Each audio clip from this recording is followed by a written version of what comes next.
Hi, నా పేరు Vikram from 123 Nellore.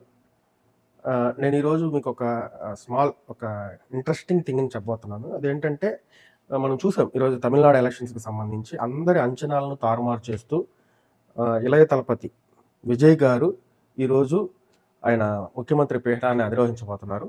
Exit polls ఏవైతే చెప్పాయో ఒక్క యాక్సిస్ మై ఇండియా తప్పించి మిగతా ఎవరైతే ఎగ్జిట్ పోల్స్ అన్ని విడుదల చేశారో వాటన్నిటిని పటాపంచులు చేస్తూ, అంటే ఆయనకి కొంతమంది అయితే అసలు సీట్లే రావని, విజయ్ గారు కూడా గెలవరని చెప్పేసి చెప్పినటువంటి ఎగ్జిట్ పోల్స్ కూడా ఉన్నాయి. కానీ ఒక ఆసక్తికరమైన విషయం ఏంటంటే నేను గమనించింది, నేను కరెక్ట్గా ఇప్పుడు మే 4వ తేదీ ఎలక్షన్ రిజల్ట్ అయితే మే 2వ తారీఖున ఏఐ చాట్ బోట్స్ ఏవైతే ఉన్నాయో చాట్ జీపీటీ కానీ, తర్వాత జెమిని, తర్వాత గ్రోక్, వీటిని అడిగాను.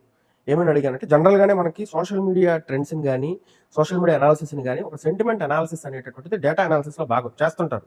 అంటే సోషల్ మీడియా ట్రెండ్స్లో కానీ, సోషల్ మీడియాకి సంబంధించి ఈ ఫ్లో ఎలా ఉందనేటటువంటిది సెంటిమెంట్ అనాలిసిస్ జనరల్గా జరుగుతుంది. ఇది కొంచెం కష్టమైన థింగ్. బిజినెస్ ఇంటెలిజెన్స్ టూల్స్ని వాడి మనం అనాలిసిస్ చేసుకునేది. కానీ నేను చాలా సింపుల్ క్వశ్చన్ అడిగాను, ఒక జనరల్ క్వశ్చన్ అడిగాను. మీకు సంబంధించినటువంటి యూజర్స్ రకరకాల క్వశ్చన్స్ అడుగుతుంటారు కదా, వాళ్ళు ఎటువంటి కంటెంట్ని అడుగుతున్నారు, వాళ్ళ పొలిటికల్ ఇంట్రెస్ట్ ఏ రకంగా ఉంది, ఆల్రెడీ తమిళనాడు ఎలక్షన్స్ అయిపోయినాయి కదా, ఎవరు గెలిచే ఛాన్స్ ఉంది, ఎవరి వైపు ప్రజలు మొగ్గారో చెప్పు అని చెప్పేసి అడిగితే చాట్ జీపీటీ ఏమనిందంటే, నేను ఇతరుల వ్యక్తిగత డేటా చూడను, అది ప్రైవసీకి భంగము, నేను ఇవ్వలేను దీనికి సంబంధించినటువంటి ఆన్సర్ని అని చెప్పింది. ఓకే. గూగుల్ జెమినీ కూడా ఏం చెప్పిందంటే, గూగుల్ ప్రైవసీ పాలసీలో భాగంగా నేను ఇటువంటి డేటాని నీకు ఇవ్వలేను, నేను ఇవ్వను అని చెప్పింది. కానీ గ్రోక్ మాత్రం అది తనకు సంబంధించి వచ్చేటటువంటి యూజర్ డేటాలో నుంచి కొంచెం డిఫరెంట్ ఏజెన్సీస్ చెక్ చేసాయి. గ్రోక్ ప్రోలో ఉండి నేను చెక్ చేశాను.